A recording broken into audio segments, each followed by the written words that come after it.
अस्सलाम वालेकुम व्यूवर्स, एक के किचन में आपको खुशामदीद करती हूँ एक दफ़ा फिर इस उम्मीद के साथ कि आप लोग सब रेसिपीज़ देख रहे होंगे।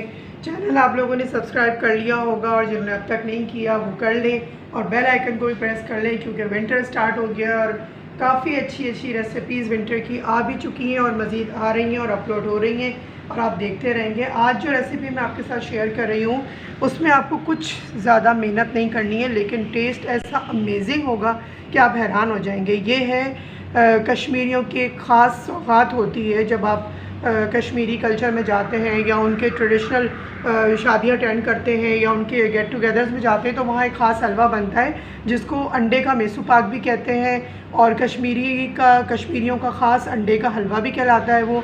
तो आज उसकी रेसिपी मैं आपके साथ शेयर कर रही हूँ बहुत इजी तरीके से ताकि हर कोई इसको बना सके। और ये बड़ा अच्छा जमा हुआ हलवा बनता है और बड़ा सख्त टुकड़ियाँ कटती हैं इसकी, और आप इसको चाहें तो पूरा साल वो लोग सेव कर लेते हैं इसको। इसमें कुछ चीज़ें ऐसी हैं जिसको मैंने इनोवेशन की है इसके अंदर और थोड़ा सा डिफरेंट इसको इसलिए करा है ताकि आप इसको आसानी से रख सकें, काफ़ी दिन तक सेव कर सकें। रेसिपी स्टार्ट करते हैं और साथ साथ आपको बताती भी जाऊं, जब मैंने खाया वहाँ पे तो मुझे थोड़ी सी कमी बेशी लगी, तो मैंने थोड़ा सा इसमें इनोवेशन अपने हिसाब से इसलिए करी कि जो हम लोगों के थोड़े टेस्ट का जो फ्लेवर होता है वो थोड़ा डिफरेंट होता है, उस लिहाज से सबको ही पसंद आएगा ये जब आप इस तरीके से बनाएंगे। देखिए इसमें लिया है मैंने हाफ़ कप घी, असली देसी घी है ये, होममेड जो मैं बनाती हूँ आपको बताती हूँ कि वो हम घर में बन रहा होता है तो आप लोगों का उसका जो टेस्ट होता है चीज़ का वो बहुत डिफरेंट होता है। अगर ना हो तो आप देसी घी की जगह आप जो भी नॉर्मल घी होता है इस्तेमाल करते हैं वो भी ले सकते हैं। अच्छा देखिए मैं बना रही हूँ इसको हाफ़ कप घी 6 अंडे। बहुत इजी तरीका मैंने इसका जो है वो इन्वेंट किया है, क्योंकि ये काफ़ी मेहनत से वो लोग बना रहे होते हैं, लेकिन इसको इजी तरीके से कैसे बनाया जा सकता है ये मैंने आप लोगों के लिए निकाला। देखिए हाफ़ कप मैंने लिया है। मैं बना रही हूँ इसको गुड़ की शक्कर के साथ, क्योंकि चीनी के साथ बन रहा होता है, लेकिन मैं चीज़ें हल्दी कर रही होती हूँ तो इसलिए मैं हल्दी वर्जन पर आती हूँ। अच्छा वहाँ दूध के खोए के साथ बन रहा होता है वो ज़्यादा दिन फिर रहता नहीं है, फफूंदी लग जाती है उसमें या ख़राब हो जाता है, फंगस आ जाता है, लेकिन मैं इसको ड्राई मिल्क के साथ रिप्लेस करके बना रही हूँ और हाफ़ कप ही है ड्राई मिल्क का। ठीक है, समझ आ गया आप लोगों के। देखिए हाफ़ कप है ड्राई मिल्क, 6 अंडे हैं, हाफ़ कप है गुड़ की शक्कर, रिप्लेस कर सकते हैं चीनी के साथ, कोई ऐसा इशू नहीं है, और हाफ़ कप ही मैंने घी लिया है देसी। बस इन सबको मैं यहीं पे करूँगी मिक्स अच्छे से। देखिए बहुत इजी, इतना आसान हलवा शायद ही आपने कभी खाया हो, बनाया हो। सूजी का हलवा और बहुत बनता है, लेकिन चूँकि सर्दियाँ शुरू हो रही हैं तो सर्दियों में वहाँ आपको पता है सर्दियों में बर्फ़बारी वगैरह इस तरह की चीज़ें होती हैं, तो वहाँ फिर अंडों का इस्तेमाल, और अगर आप इसको देसी अंडों से बनाना चाहें तो भी बहुत ज़बरदस्त बनेगा। मैंने अभी तक फ्लेम ऑन नहीं करा, आप सोच रहे होंगे क्योंकि अंडे हैं इसके अंदर, फिर वो जल्दी से कुक होने लगते हैं और फिर वो अंडे का हलवा बनने के बजाय अंडे का घोटाला बन जाएगा। तो लिहाजा जब तक हम इसको अच्छे से बीट ना कर लें, इसको चाहें तो आप मशीन में भी बीट कर सकते हैं, लेकिन मैं आपको कहा कि मैं 1 पॉट में ही कोशिश कर रही हूँ कि 1 पॉट रेसिपीज़ में और भी आपको दी हैं, तो आप 1 पॉट के अंदर ही इसको बना लें, कोई ज़्यादा आपको चीज़ें जो है वो इस्तेमाल करने की ज़रूरत ना पड़े। चलें ये मिक्स हो गया, अब मैं फ्लेम करती हूँ इसको ऑन। अच्छा देखिए मैंने फ्लेम कर दिया ऑन और अभी मैं इस बीटर के ही इस्तेमाल करते हुए इसको चलाऊंगी, मिक्स करूंगी, और मैं आप इसकी फ्लेम दिखा दूं। देखिए कितना लो पे है, बस हमने इसी तरह से रखना है।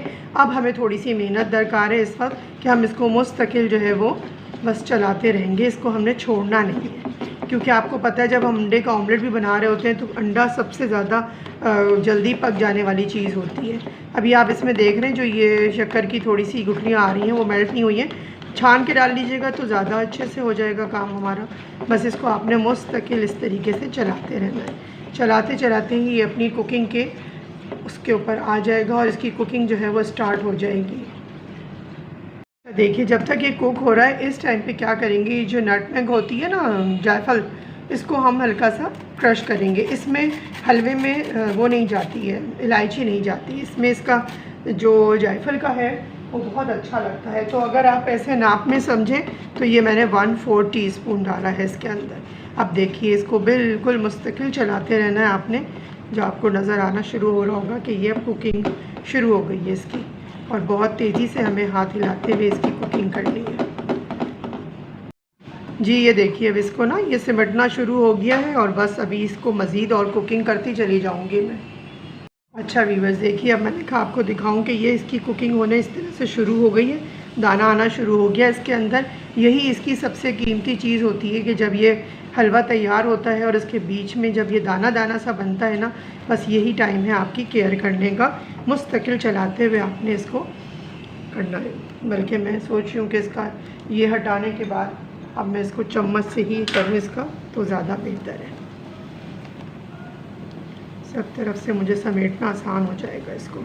इस टाइम पे आप चाहें तो येलो कलर डाल दें, लेकिन वहाँ चूँकि देसी अंडों से बन रहा होता है ना, तो इतना येलो कलर का ज़रूरत नहीं पड़ती, तो येलो येलोइश सा होता है।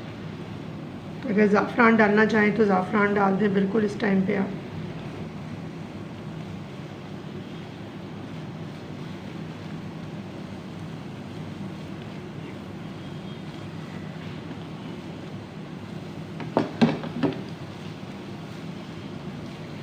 देखें ये भुनना शुरू होगा, बस इसकी ये जो भुनाई है ना यही कीमती है, इसी से ये घी ऊपर आना शुरू होगा इसका, और हमें इसको बिल्कुल भूनते चले जाना है अच्छे से।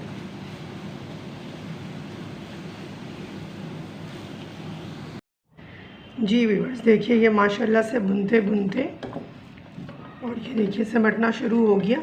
बस अब ये बिल्कुल रेडी है, इससे ज़्यादा इसको नहीं भूनेंगे क्योंकि ये थोड़ा सा सेमी सॉफ्ट ही रहता है। ये एकदम से जो सूजी का सख्त हलवा होता है उस तरीके से नहीं बनता। अब देखिए इसका दाना दाना सा रह गया और बिल्कुल जो है वो ऐसा लग रहा है जैसे ये सूजी का हलवा है। इसमें आप ड्राई फ्रूट डालना चाहें तो डालें, ना डालना चाहें तो इस टाइम पे ना डालें। अच्छा अब क्या करना है, हमने इसको जमाने के लिए इस तरह से एक कोई भी बर्तन या पैन ले लीजिए, उसमें जो है इसको जमाने के लिए मैं इसके अंदर डालती हूँ। अच्छा व्यूअर्स देखिए अब इस तरीके से आप चाहें तो इसमें वॉलनट्स का या फिर पिस्ते, बादाम, अखरोट, काजू, जो आपका दिल करे वो आप इसमें डाल सकते हैं बनाते वक्त भी। और बनाते वक्त ये होता है जब फिर एंड में जब हम डाल रहे होते हैं तो उससे हमारी जो कतलियाँ होती हैं वो टूटती नहीं हैं, ठीक है ना। तो अगर अच्छा अब इस टाइम पे चाहें आप तो कटिंग कर सकते हैं, लेकिन अभी क्या करेंगे, इसको कर लगाने के बाद हल्का सा हम प्रेस डाउन कर देंगे ताकि ये इसके अंदर ही फिट हो जाए अलग से। ये मैं अखरोट लगा रही हूँ, आपका जो आपके यहाँ पसंद किया जाता हो ड्राई फ्रूट या आपको पसंद हो आप वो लगाइए इसके अंदर।